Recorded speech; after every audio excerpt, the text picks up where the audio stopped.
Be advised that the following piece contains gratuitous use of the N-word. What up, world? It's your boy Iwari. We back in 2013 with Iweekly number 4. Let's get right into it. Alright, so I've been rapping for 2 years now, since 2011, and you know, I'm not quite where I envisioned I'd be, but you know, I envisioned I'd be at the top of the rap game in about 6 months, and you know, that might have been a little delusional, but we back in reality now, so we gonna tell you what we grinding on in 2013 and what's happening. So 2011, you know, I dropped the pregame mixtape. I came out with my first 12 songs. That was a good year for production. 2012 though, I only realized this month that I only recorded 3 songs last year. So I've decided to say, F that, that's not happening again. The challenge for this year is to make 20 songs. I'm already too deep, and you know, I'm releasing the album in May 6th. I'm dropping the first single on February 11th. This is going to be This Is That Real. Now I want to give y'all a little taste of the beat for that one, so listen up.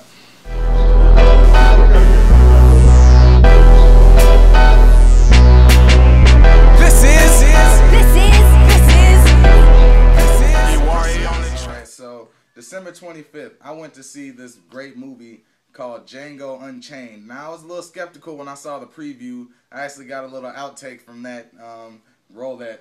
Alright, so I was at the movies the other day, and I saw this preview. It was the extended joint, you know, the only ones you can see when you watching other movies, for this movie, Django Unchained, featuring Jamie Foxx and Leonardo DiCaprio. So they had this scene in the movie where Leonardo DiCaprio was like, I've spent my whole life around colors, and the only thing I've never understood is why doesn't the black man rise up and kill the white folk?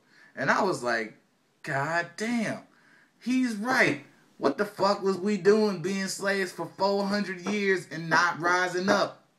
Like, come on, they had us on plantations. It was like 5 of them, the family, and they had like 100 slaves working the cotton fields, and niggas just didn't rise up. They just took the whip and picked cotton because they was like, oh, I don't want to be like that nigga that just got whipped. Nobody was like, oh, they can't whip us all if we all just attack them. You know, only a couple people had to take some ass whoopings for us to overthrow them. And I got to thinking, you know, that's why niggas were slaves in the first place. You know, they first tried to enslave the Native Americans when they got here. The Native Americans fought back. They was pissing in black folks. What the fuck was we doing?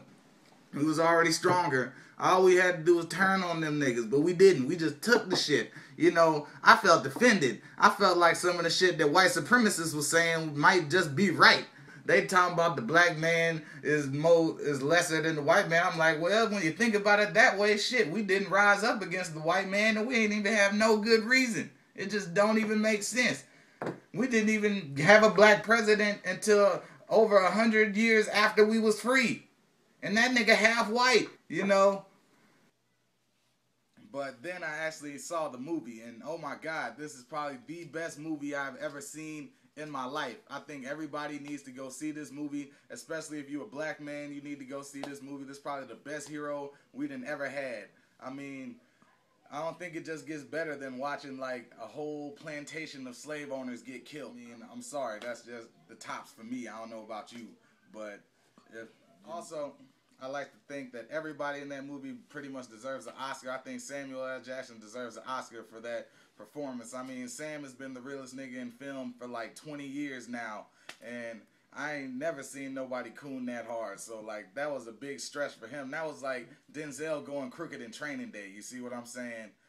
The movie had one little scene that I had problems with. You know, I talked to some other people, they didn't have problems, but they had this one scene where there was like some slaves playing on swings. That looked like some straight up bullshit to me. It wasn't no slaves playing on no damn swings. I don't know where they got that shit from.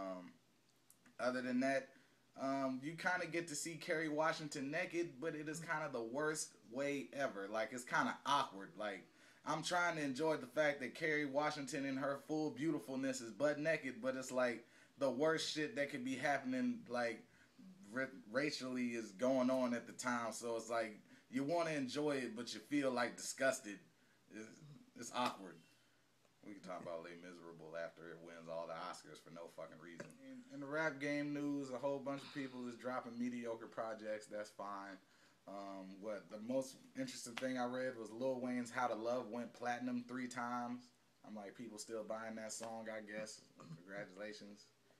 I'm trying to go 3 times platinum on something.